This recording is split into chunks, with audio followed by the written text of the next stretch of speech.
खबर बूंदी के डाबी से है, जहां शारदीय नवरात्रि की धूम देखने को मिल रही है। डाबी नगर में नवरात्रि पर अलग अलग कार्यक्रम आयोजित किए जा रहे हैं। जहां बालाजी चौक पर आयोजित कार्यक्रम में युवक युवतियों ने डांडिया का आनंद लिया। वहीं पवनवीर व्यायामशाला समिति के बच्चों को पुरस्कार देकर सम्मानित किया गया। कार्यक्रम में मुख्य अतिथि ऑनर क्रिकेट क्लब के सदस्य गजराज सिंह हाडा सहित अन्य लोग मौजूद रहे।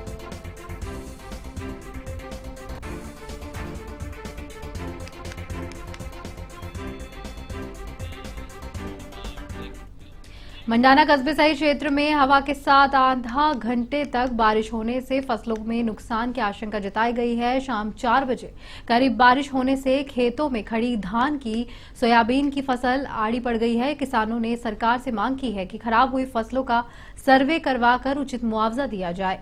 किसान धर्मराज रायकर का कहना है कि इस समय सोयाबीन की कटाई चल रही है। ऐसे में कई खेतों में सोयाबीन कटकर पड़ी है। तेज हवा के साथ बारिश होने से मुकंदपुरा गांव की मुख्य सड़क पर एक पेड़ टूटकर गिर गया, जिससे आवागमन बंद हो गया, जहां पर इस दौरान 2 घंटे तक बिजली आपूर्ति भी बाधित रही।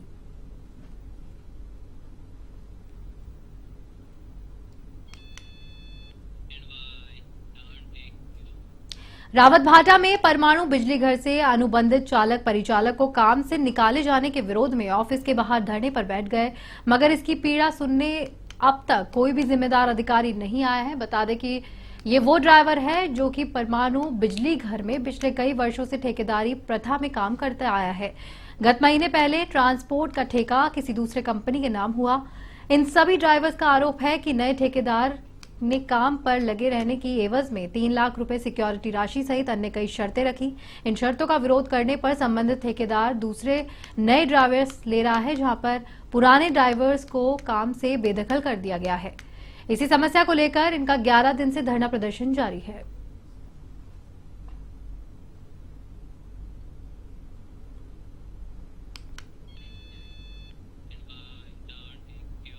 कोटा में 131वें राष्ट्रीय दशहरा मेले का आयोजन किया गया, जहां पर पहले राम बारात निकाली गई और उसमें कोटा वासियों ने भगवान राम के बाराती बनकर हिस्सा लिया, जहां पर शहर के कोने कोने से बाराती का भक्तों ने भव्य स्वागत किया। इस दौरान कोटा दक्षिण विधायक संदीप शर्मा, मेला समिति अध्यक्ष विवेक राजवंशी समेत अन्य लोग मौजूद रहे।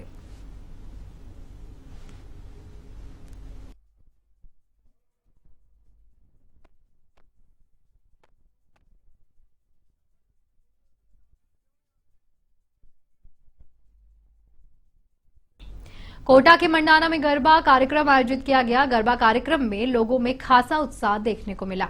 दूर दूर से आए लोगों ने डांडिया गीतों पर थिरकते नजर आए, जहां पे कार्यक्रम में विभिन्न प्रतियोगिताओं के विजेताओं को भी सम्मानित किया गया। इस दौरान माता की मूर्ति विशेष आकर्षण का केंद्र रही।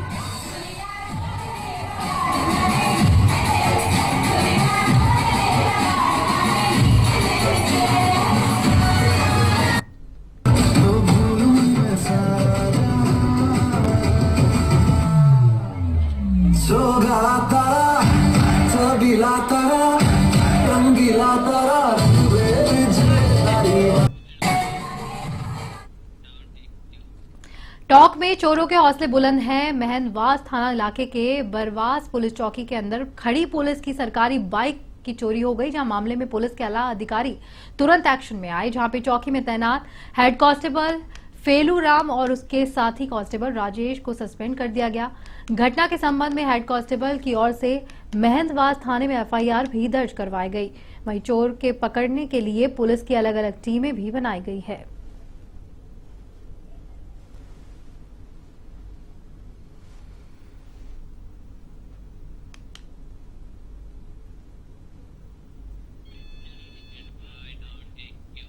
भरतपुर के भुसावर में विधायक बहादुर सिंह कोहली ने पशुपालन विभाग के पशु मोबाइल यूनिट 1962 कॉल सेंटर का शुभारंभ किया। नोडल अधिकारी डॉक्टर विजय पहाड़िया ने बताया कि पशुपालक निशुल्क फोन करके बीमार पशुओं का निशुल्क इलाज घर पर करवा सकता है। डॉक्टर के गुप्ता ने बताया है कि पशुओं के लिए निशुल्क एम्बुलेंस सेवा का शुभारंभ पूरे राजस्थान में किया गया है। मोबाइल यूनिट प्रभारी डॉक्टर राहुल डागुरा ने बताया है कि उनकी टीम रोगी पशुओं के इलाज के लिए तैयार रहेगी। इस अवसर पर भुसावर अप नोडल के सभी 26 संस्था प्रभारी और कई ग्रामीण उपस्थित रहे।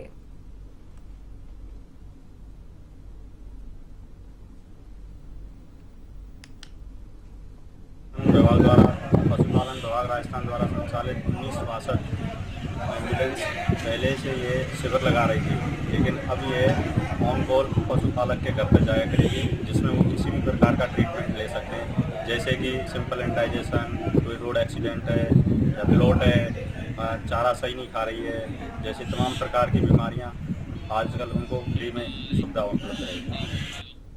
डूंगरपुर में राजकीय प्राथमिक विद्यालय का शिक्षाकर्मी और 10,000 रुपए रिश्वत राशि लेते रंगे हाथों गिरफ्तार किया गया। डूंगरपुर में एसीबी मुख्यालय के निर्देशन पर एसीबी ने परिवादी की ओर से दर्ज शिकायत के बाद कार्रवाई की।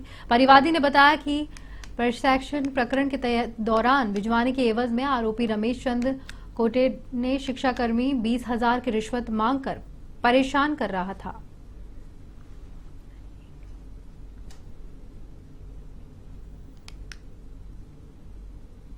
उसने कहा कि मैं 31 जनवरी 2024 को रिटायरमेंट हुआ हूँ। उसके बाद में मेरे पेंशन नहीं बने, करीब 10 महीने हुए मेरे पेंशन प्रकरण अभी तक नहीं बना। तो पेंशन प्रकरण बनाने के बदले में ब्लॉक शिक्षा अधिकारी बीसीवाड़ा के कार्यालय में एक शिक्षा कर्मी रमेश कॉन्टेक्ट करके पहले काम करता था। वो मुझसे 20,000 रुपए, जब मैं रिटायर्ड हुआ था उस समय उन्हें कहा था मैं 20,000 रुपए लूंगा। उसमें से मैंने 5,000 रुपए तो पहले दे दिए थे और 15,000 रुपए पेंशन प्रकरण बनने के बाद में देने की हमारी बात हुई थी। उसके बाद में मैंने करीब उससे लगातार बात कर रहा हूँ, लेकिन वो पेंशन 10 माह समय व्यतीत हो गया और पेंशन प्रकरण नहीं बना रहे। उस पर इस आशय का उन्होंने प्रार्थना पत्र दिया, जिस पर कल मांग।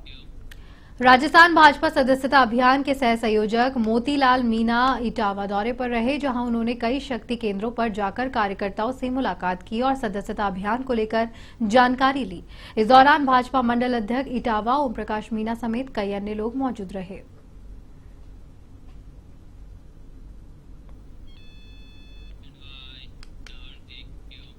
कोटा के इटावा में 3 दिवसीय मेले का आयोजन किया गया, जहां इटावा नगर पालिका की ओर से मेले का आयोजन किया गया है। मेले का आयोजन 10 से लेकर 12 अक्टूबर तक किया जाएगा। वहीं मेले का समापन रावण दहन के साथ होगा। वहीं इसको लेकर पोस्टर विमोचन भी किया गया।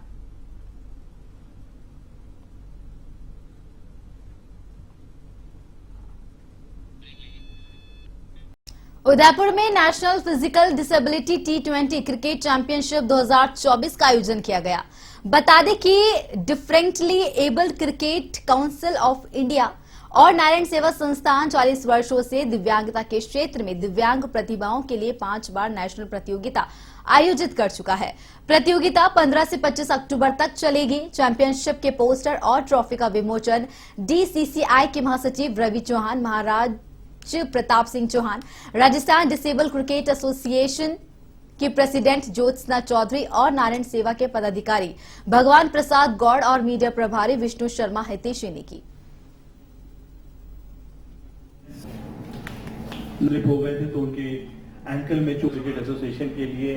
और देखिए, 4th नेशनल फिजिकल डिसेबिलिटी, जो कि शारीरिक रूप से दिव्यांग जन होते हैं, उनका जो है ये चैंपियनशिप हो रहा है। इसमें भारतवर्ष की 24 टीमें पार्टिसिपेट कर रही है। इससे पहले 3rd नेशनल में भी 24 टीमें पार्टिसिपेट कर दी। टॉप 20 टीम्स हम हमारे बीच में थी, लेकिन हमें ज्यादा टीमें लेनी थी, तो हमने जो 8 टीमों के क्वालिफाई राउंड के, उसमें से 4 टीमें और पार्टिसिपेट। खबर बीकानेर से है, जहां मौसमी बीमारियों का प्रकोप बढ़ता जा रहा है। बीमारियों से पीड़ितों की संख्या घटने का नाम नहीं ले रही है। बीकानेर में पिछले दिनों एक ही दिन में डेंगू के 33 रोगी रिपोर्ट मिली है, जिसको देखते हुए स्वास्थ्य विभाग ने तमाम तरह की गतिविधियां तेज कर दी है। क्षेत्रों में कीटनाशक का छिड़काव किया जा रहा है और साथ ही फॉगिंग की भी प्रक्रिया जारी है। बीकानेर के कार्यवाहक CMHO डॉक्टर राजेश गुप्ता गिनानी क्षेत्र पहुंचे। उन्होंने जगह जगह पानी की हुंडी और पॉलिसियों का निरीक्षण किया और घरों में पहुंचकर लोगों को जागरूक करने का भी प्रयास किया। वहीं मौके पर बीकानेर के संवाददाता के सिंह ने स्वास्थ्य विभाग के CMHO डॉक्टर राजेश गुप्ता से बातचीत की। इन दिनों डेंगू का प्रकोप गहराता जा रहा है। इसी के चलते यानी बीकानेर में परसों ही 29 डेंगू के रोगी एक साथ रिपोर्ट हुए हैं। उसके अलावा बात करें तो बराबर स्वास्थ्य विभाग की जो टीम है बराबर प्रयास कर रही है। इस वक्त बीकानेर के जो कार्यवाहक CMHO हैं राजेश गुप्ता बात करते हैं। डॉक्टर साहब बताएं किस तरह से क्या व्यवस्था क्या है। श्रीमान जिला कलेक्टर महोदय के निर्देशानुसार डेंगू बीमारी के केसेस जो हैं वो बीकानेर में पिछले कुछ दिनों में ज़्यादा केस निकले हैं। इसको देखते हुए हमने बीकानेर शहर के लिए एक प्लान तैयार किया, जिसमें जितने हमारे नोडल ऑफिसर हैं, डीएलओ हैं, उन सभी डीएलओ को आज विशेष निर्देश दिए गए कि वो आज प्रातः से लेके 2-2 यूपीएससी की विजिट करें और फील्ड विजिट करें। जहाँ जहाँ डेंगू पॉजिटिव केस निकले हैं उनके घरों की विजिट करें, उनके आसपास घरों में देखें, anti larva anti adult activity करवाएं, ताकि डेंगू को ज़मीन से बिल्कुल ख़त्म किया जा सके और आगे भविष्य में जो केसेस हैं वो ज़्यादा संख्या में ना बढ़े। रोजाना की अगर हिस्ट्री की बात करें तो क्या स्थिति है बीकानेर? पिछले 7 दिनों में 38 केस बीकानेर में निकले हैं और इसके लिए हमारी जो टीमें हैं वो बराबर वार्ड में हर एएनएम, हर आशा और डीबीसी जो डोमेस्टिक ब्रीडिंग चेकर लगे हुए हैं, इनके साथ नर्सिंग स्टूडेंट भी लगे हुए हैं। हर यूपीएससी के अंडर में 10 से 12 नर्सिंग स्टूडेंट लगे हुए हैं। वो घर घर सर्वे कर रहे हैं।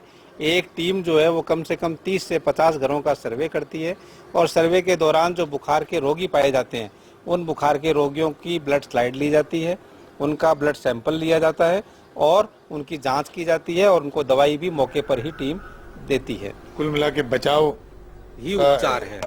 बिल्कुल आपका कहना सही है कि उसका प्रथम जो कार्य है वो बचाव ही उपचार है। अगर हम बचाव अच्छे से करेंगे तो भविष्य में आने वाली जो गंभीर जो दिख रहा है कि डेंगू ज़्यादा प्रकोप के रूप में कहीं दिखेगा, उसको हम बचा पाएंगे और बीकानेर की जनता स्वस्थ और निरोगी रह पाएगी। तो देखिए, निश्चित रूप से बीकानेर में एक तरह से डेंगू से लड़ने का पूरा प्रयास किया जा रहा है स्वास्थ्य विभाग के द्वारा और सीएमएचओ भी आज मौके पर है। बीकानेर के गिन्नानी और तमाम क्षेत्रों पर, इंदिरा कॉलोनी क्षेत्रों पर घूम रहे हैं, गली गली जाकर प्रयास कर रहे हैं। जहां पर डेंगू एक तरह से रिपोर्ट हुए हैं वहां पर जाके समझाइश का भी प्रयास कर रहे हैं। के सिंह, A1 टीवी। उदयपुर में national physical disability T20 cricket championship 2024 का आयोजन किया गया। बता दें कि डेफिनेटली क्रिकेट जहां पर इंडिया और नारायण सेवा संस्था 40 वर्षों से दिवंगत क्षेत्र में दिव्यांग प्रतिभाओं के लिए 5 बार नेशनल प्रतियोगिता आयोजित कर चुकी है, जहां पे प्रतियोगिता 15 से 25 अक्टूबर तक चलेगी। ये चैंपियनशिप के पोस्टर और ट्रॉफी का विमोचन डीसीसीआई के महासचिव Ravi Chauhan, Maharaj Pratap Singh Chauhan, Rajasthan disable cricket association की प्रेसिडेंट ज्योत्सना चौधरी और नारायण सेवा के पदाधिकारी भगवान प्रसाद गौड़ और मीडिया प्रभारी विष्णु शर्मा हितेशी ने किया।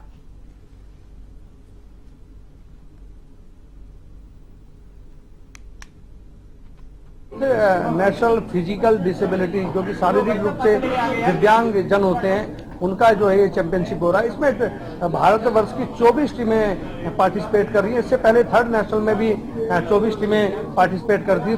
टॉप 20 टीम्स हम हमारे बीच में थी, लेकिन हमें ज़्यादा टीमें लेनी थी, तो हमने जो 8 टीमों के क्वालिफाई राउंड के उसमें से 4 टीमें और पार्टिसिपेट करके, इसमें टोटल जो है 67 मैचेस खेले जाने।